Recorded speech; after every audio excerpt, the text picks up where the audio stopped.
Y con todo el respeto por cualquier oficio, pero sí tenemos que tener igualdad en las posibilidades de desarrollo de las aspiraciones de los seres humanos. Yo le puse el micrófono a Héctor porque él dijo algo de una profesora y quiero que lo repita también. Claro, bueno, esto de... Se nos decía en la secundaria, bueno, si van a ser verduleros, pónganse la mejor verdulería. O sea, que no podíamos aspirar a más que eso, ¿no? Igual yo fui hasta director de una escuela, a la profesora.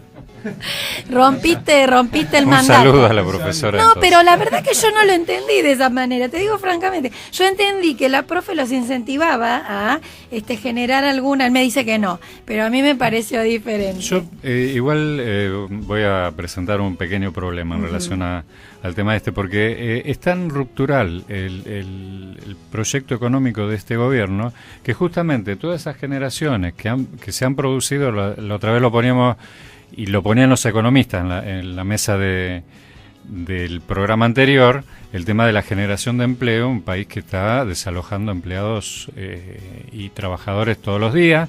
Entonces, digo, se necesitan 200.000 puestos de trabajo nuevos todos los años y la verdad que ese parece no ser el camino.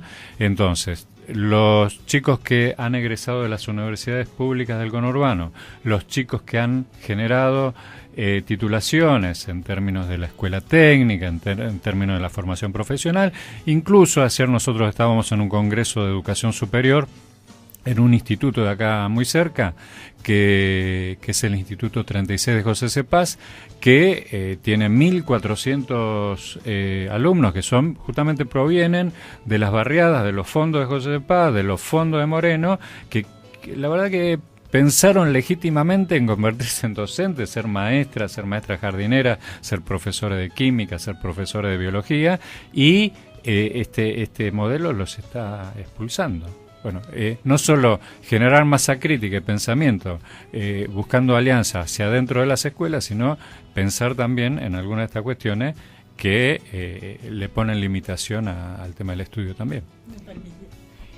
En esta cuestión en la que decimos de mirar la historia, cuando nosotros en los 90 resistimos y desde Suteba, Cetera fuimos una trinchera contra la desocupación y contra la destrucción de lo público, decir también que si bien no es lo que debiera ser, pero también cumplimos un rol muy importante desde nuestra organización en la defensa de los puestos de trabajo y en la ampliación de los puestos de trabajo, porque justamente se daba esta situación, tanto de los compañeros que se habían formado en la docencia para ser docentes, como aquellos que habían quedado sin trabajo y debieron acudir al único espacio de lo público que logramos mantener vivo, que fue la escuela pública. Y recuerdo las largas colas frente a las hoy Secretarías de Asuntos Docentes para inscribirse, de los esposos, de los hijos, de los padres, de los maestros que estaban en actividad, porque era el único lugar para trabajar. Esperemos no llegar a eso, pero nosotros decimos que nuestra capacidad de organización, nuestra voluntad de lucha y nuestro compromiso férreo con la defensa de nuestros trabajadores y de nuestra escuela pública también nos tiene que irradiar hacia todos los compañeros y volver a demostrar que podemos ser una trinchera junto con los otros trabajadores que se organicen para defender sus puestos de trabajo en el tema de que no haya más hambre de la que están generando. Yo, mira, quería agregar esto del tema de la lucha, ¿no? Tal vez en los 90, y viniendo de generaciones a las cuales le faltaron derechos, la lucha hasta se supone que había que hacerla. En las actuales están como adormecidas porque los derechos los tienen como algo que ya está incorporado y que ¿cómo me lo van a sacar? Entonces, si no se entienden los discursos que uno escucha hasta en la misma escuela, de los propios docentes, que es donde estamos también de la lucha de los chicos, sí, yo ya sé que tengo la universidad en el barrio, ya sé como que algo que está instalado y no lo ven, que es esfuerzo de luchas anteriores. Por eso me parece también que hay que empezar a sacar del adormecimiento a la clase trabajadora, que no se vote más en contra, ¿no? Eso. Richard, ¿querés decir algo que también te veo sintiendo?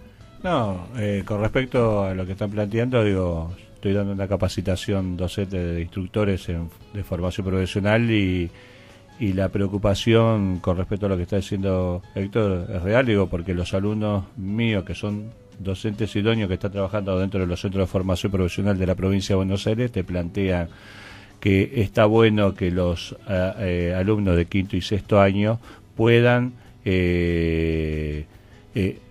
tener sus primeras pasantías en las empresas, digo, y te imaginás que uno que viene de una historia de los años 90, donde fue instructor en ese momento, donde pasamos un proceso de 10 años, donde la gente se empezó a quedar sin laburo, y esto que anteriormente decíamos de ser contención, hoy que tenemos estos derechos, donde tenemos maquinaria y un montón de cosas, lo toman como que está bueno eso, y lo que no entienden es que esto van a quedarse los pibes, los papás de los pibes se van a quedar sin laburo, ¿sí? No estamos hablando de 100 pibes, 200 pibes, estamos hablando de miles y miles de pibes que le van a hacer la mano barata a las empresas. Y la otra cosa que yo pensaba, digo, ¿qué pasa cuando haya un accidente?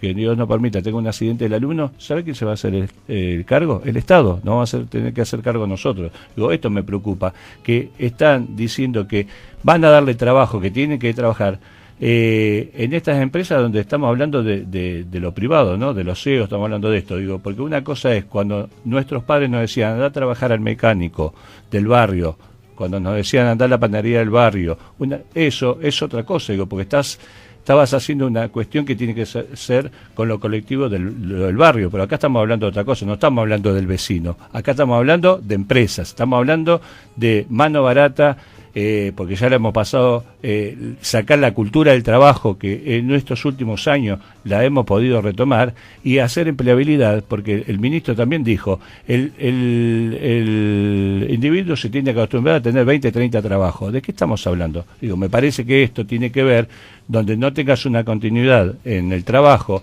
donde vos sea cortante tu trabajo, porque te van a contratar por tanto determinado tiempo, vas a estar sin laburo. ¿Qué va a pasar cuando vos te tengas que jubilar? ¿No? Digo, no lo pensamos, digo, me parece que son cuestiones que tenemos que pensar y repensarnos y resistir como hemos resistido en los años 90. Sí, Gustavo. No, por ahí yo también coincido alguna de las planteos que acá dice Richard, ¿no? Pero no se aleja de lo que está sucediendo, digamos, en lo que pasó en Brasil con la reforma laboral. Y lo que en Chile también sucede, que por ejemplo, que uno no se imagina en esto de la pérdida de derechos, ¿no? Allá el aguinaldo es optativo. Entonces, cobrar el aguinaldo depende de si el empresario en realidad tiene ganas de hacerlo o no.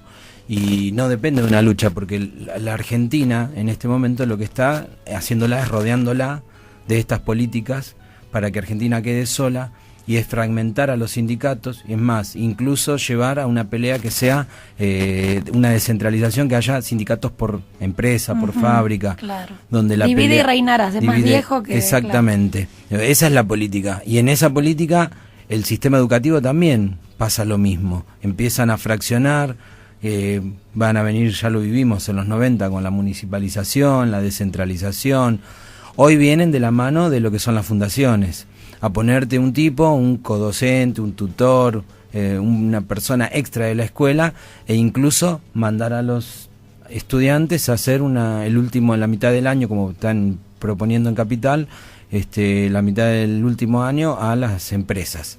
Y a Filmus le preguntaban, o Filmus decía, ¿cuántos son los estudiantes, ¿no? del quinto año de las escuelas secundarias? 60.000, 70.000 chicos, ¿a dónde van a ir a hacer la práctica?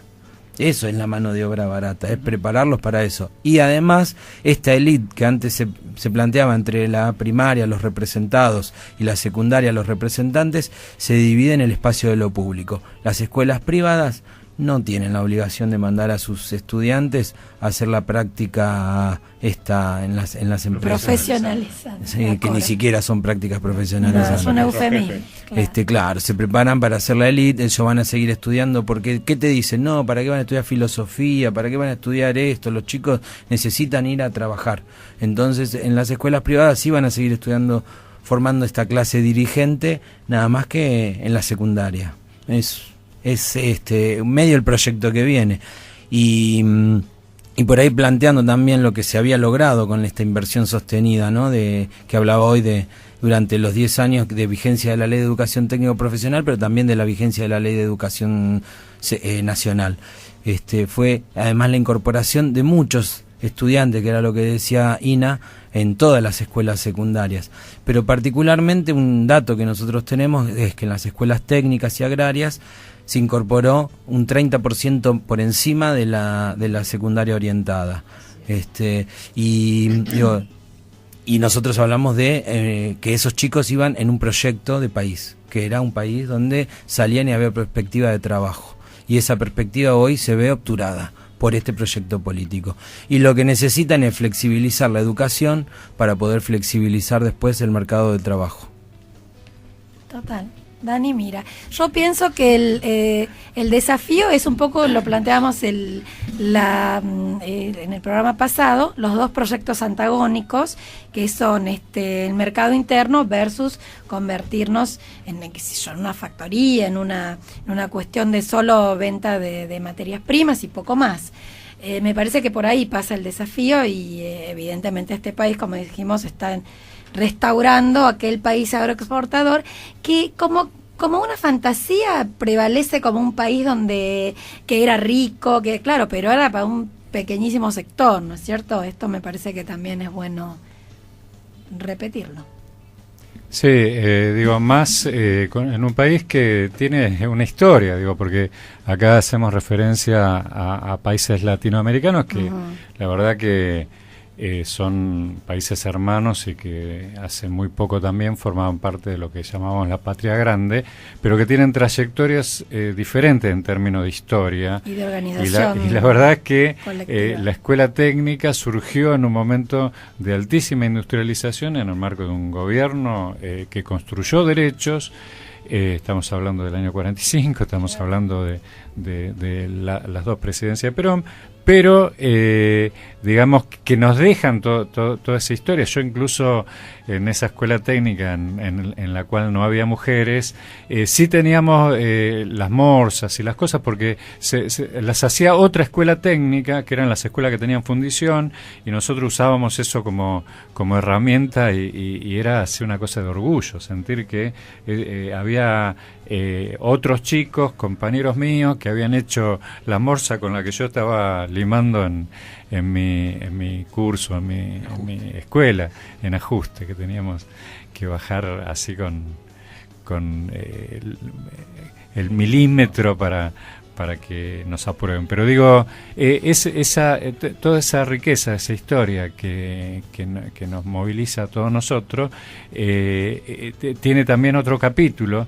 que es esto, digo, la verdad, escuelas que cuentan con control numérico, con toda esta tecnología que apareció a dotar a la escuela técnica en ese resurgimiento de todos estos años, ahora otra vez interrumpida con un proyecto de país que, como Héctor se anima a decir, nos tiene que llevar a reflexionar muy cerquita ahora, el 22 de octubre hay la posibilidad de elegir, y de nosotros los trabajadores y aquellos que hicimos estos trayectos poder reflexionar al respecto. Y bueno, antes de cerrar el temita, por lo menos decir que esto también está inmerso en una política mundial, ¿no?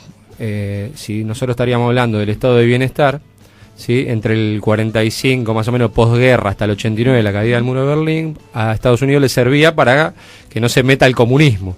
Ahora ya no está ese miedo, entonces es una pregunta que siempre nos hacemos acá con nuestra compañera. ¿El Estado para pobres? ¿El Estado es para todos? ¿El Estado para quién es? Bueno, ahí también tiene que ver el tema de la educación.